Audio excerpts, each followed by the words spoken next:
लोकसभा में दहाड़े ओवैसी भारत पाकिस्तान मैच को लेकर दिया बड़ा बयान। पाकिस्तान से ट्रेड नहीं, पानी नहीं, फिर क्रिकेट मैच क्यों? खून और पानी एक साथ नहीं बह सकते, आतंकवाद और बातचीत एक साथ नहीं हो सकती। किस सूरत से आप पाकिस्तान से क्रिकेट मैच खेलेंगे जब हम पानी नहीं दे रहे हैं? 80% पानी पाकिस्तान का हम रोक रहे हैं। ये कहकर के पानी और खून नहीं बहेगा, आप क्रिकेट मैच खेलेंगे?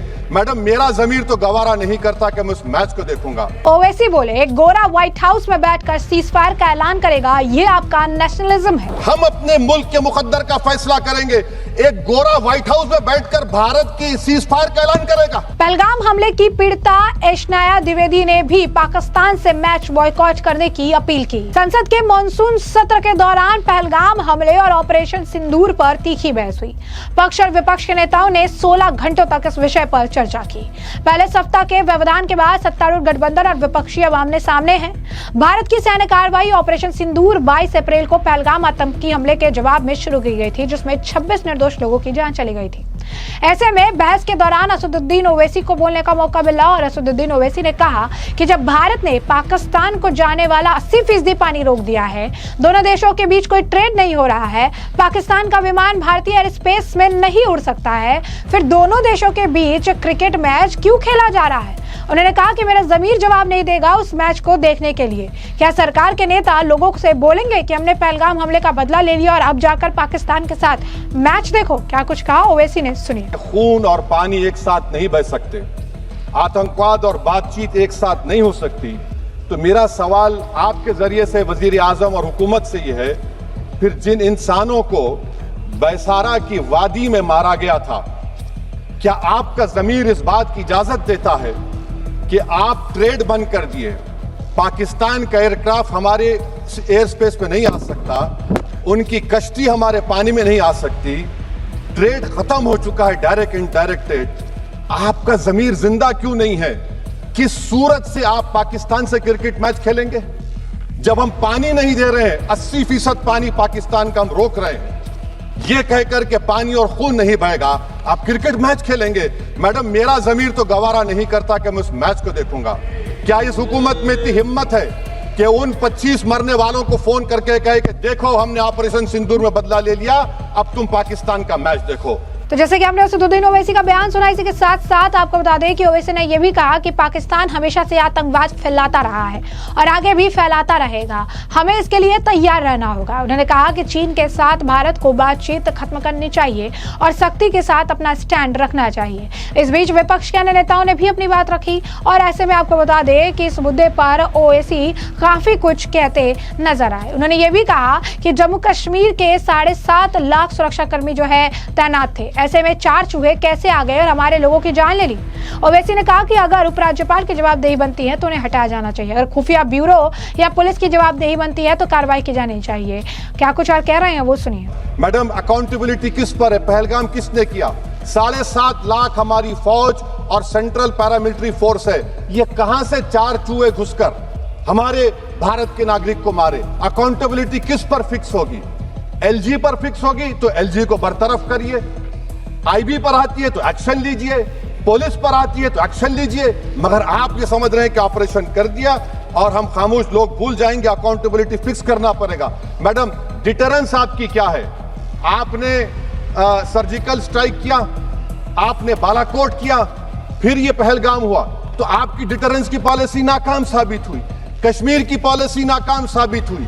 370 हटा दिया आपने एक रियासत को यूटी बना दिया और उसके बावजूद भी दहशतगर्द वहां पर पहुंच गए। तो जैसा कि आपने सुना, ने कहा कि अगर सरकार ये सोच रही है कि ऑपरेशन सिंदूर से लोग ये विषय भूल जाएंगे तो ये संभव नहीं है। सरकार ने संविधान के आर्टिकल 370 को हटा दिया, जम्मू कश्मीर को राज्य से केंद्र शासित प्रदेश बना दिया था, लेकिन इसके बाद भी वहां आतंकवादी घटनाएं हो रही है। इससे पता लगता है कि सरकार की नीति नाकाम हो रही। ओवैसी ने कहा कि पाकिस्तान को सभी जानते हैं, वो और इजराइल नाकाम देश है। उन्होंने कहा कि भारतीय संविधान के मुताबिक भारत एक संप्रभु देश है, जिसका अर्थ है भारत अपने फैसले खुद करेगा, लेकिन संघर्ष विराम की घोषणा अमेरिका के राष्ट्रपति ने की। उन्होंने कहा कि ट्रंप द्वारा घोषणा किए जाने का भारतीय सशस्त्र बलों पर क्या असर होगा?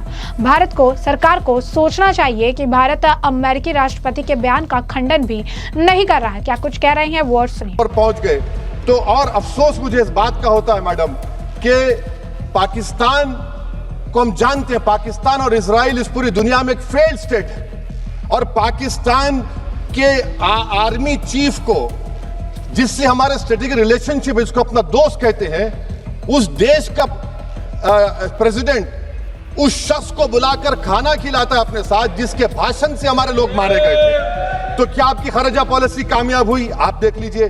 अच्छा, हमारे देश में एक ऐसी तंजीम है जिसका वजूद नफरत की बुनियाद पर और मजहबी अज़वियत को फैलाने के लिए बनाया गया।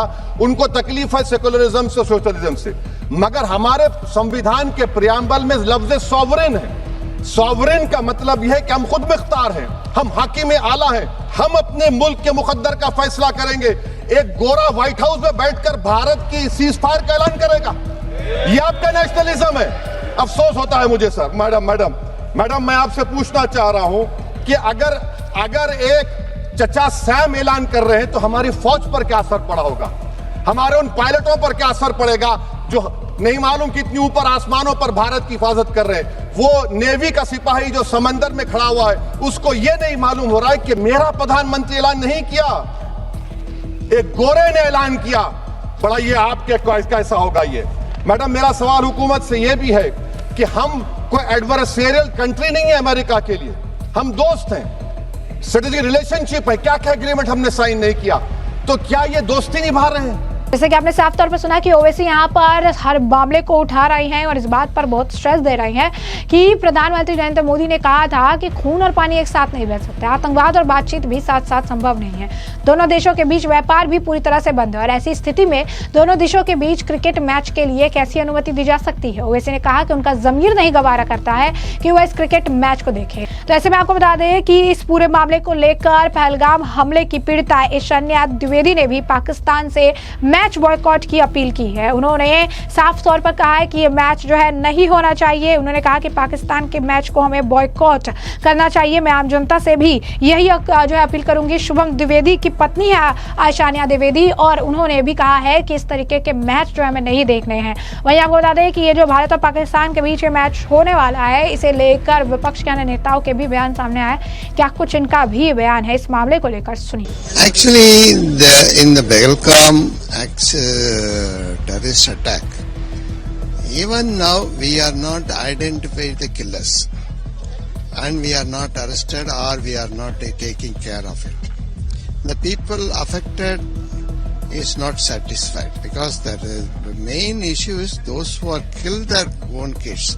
They must be arrested or killed. That is the alternative. But the government says they attacked the terrorist camp in Pakistan and other things. Even though they are not saying how many people are killed, whether the people are terrorists, nobody knows. It is the government says. But unfortunately, in this situation, particularly by this debate is going on, the cricket match diplomacy is not very well, I think so. Because it can be done in a later stage or in a different timings. This is not a right time because the people are the affected people are there. They are so much of pain in their mind. Not only the affected people, the entire country is affected because it is total unsafe for the Indian citizen. So better the government should take care of it. They will say something about it. I don't know that association or BCCI, I have no idea about it. But in this contest, India and Pakistan should not play the same game. They must interact. The government should interact. सरकार को इस पर भी तो स्पष्टीकरण देना चाहिए। सवाल ये नहीं है कि हम नहीं मैच कर सकते हैं, विपक्षी दल नहीं मैच करा सकते हैं। जो मैच कराने की आज्ञा दी जाती है और जो उसका परामर्श दिया जाता है क्रिकेट एसोसिएशन को, वो सरकार की ओर से होता होगा और सरकार की ओर से होता है।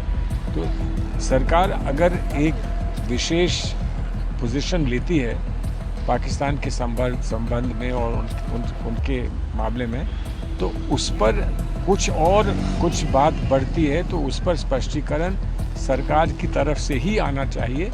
इसमें कोई और प्रश्न चिन्ह लगाए वो शायद हमारे देश के माहौल के लिए अच्छा नहीं। ये मैच ना मैच पाकिस्तान में हो रहा, ना मैच हिंदुस्तान में हो रहा है। और ऐसा नहीं है कि हमारे देश की जो हमारी टीम है, भारतीय क्रिकेट टीम जो है, वो पाकिस्तान में मैच खेलने नहीं जा रही है। अभी हमारी फौज ने पाकिस्तान में जाके आतंकवाद को पनाह देने वालों को और आतंकवाद को अभी सबक सिखाया। और अगर क्रिकेट मैच कहीं दूसरे देश में कहीं हो रहा है, अंतर्राष्ट्रीय स्तर पर कहीं मैच हो रहा है, तो हमारे देश की टीम उनको वहां भी सबक सिखाएगी। हमारी फौज ने वहां सबक सिखाया, हमारी क्रिकेट टीम उसकी टीम को वहां सबक सिखाएगी। ये फैसला अलग है, वो हो सकता है। खेल में भी सबक सिखाया जाएगा। सबक जहां सवाल सबक सिखाने का, आतंकवाद को और आतंकवाद को पनाह देने वालों को सबक सिखाने वाला, संदेश देना है। हम उनको बताना है कि अब इसकी कोई गुंजाइश है नहीं और इसके लिए कोई स्थान है नहीं, वो भुगतना पड़ेगा। अब उसमें देखिएगा, अभी उसमें फैसला अभी मुझे उसकी जानकारी ज्यादा नहीं है कि उसमें क्या फैसला हुआ है, कि हुआ भी नहीं हो, और क्या पता उसमें पुनर्विचार हो रहा हो। अभी इसके बारे में जानकारी, क्योंकि आज ही ओवैसी ने आज ही इसमें बोला है, उससे पहले कोई चीज चर्चा में आई नहीं है। ये तो जैसी जनभावना होगी उसी पे विचार होगा। तो ऐसे में हमने आपको जो ये पूरा मामला है, ये बड़ा विस्तार से बताया कि ये पूरा मामला क्या है। तमाम नेताओं के आपने बयान भी सुने हैं, आपने देखा कि किस तरीके से ओवैसी ने कहा है कि भारत पाकिस्तान मैच को लेकर उनका बड़ा बयान है कि पाकिस्तान से ट्रेड नहीं है, पानी नहीं है, फिर ये क्रिकेट मैच क्यों हो रहा है, ऐसा बिल्कुल भी नहीं होना चाहिए। साथ ही साथ डोनाल्ड ट्रंप का नाम लिए बिना ही उन्होंने कहा कि गोरा व्हाइट हाउस से बैठकर सीजफायर का ऐलान कैसे करेगा, ये आपका नेशनलिज्म है क्या, इस पर भी सरकार को जवाब देना चाहिए। तो ऐसे में हमने आपको जो पूरा मामला विस्तार से बताया, इस मामले पर अब आपकी जो राय है कमेंट सेक्शन में कमेंट करके जरूर से जरूर साझा करिएगा। धन्यवाद।